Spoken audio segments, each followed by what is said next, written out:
Simple pero game. Ito ang naging impression ng marami. Matapos mamataan si Cassie Legaspi na nag enjoy ng todo sa Siargao, nakapaa na nag-skateboard at nakihalubilo sa mga lokal at dayuhang turista.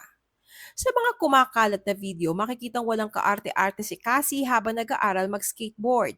Kahit pa ang nagtuturo sa kanya ay naninigarilyo.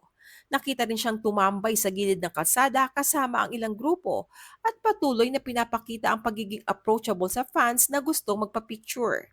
Samantala, usap-usapan din ng lalaking kasama niya na pinaghihinalaang nobyo.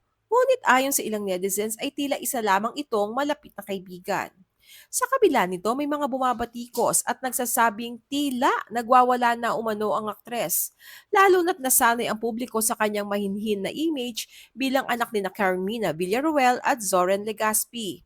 Pero para sa iba, normal lang ito. Isa lamang dalagang nasa tamang edad na marunong mag-enjoy.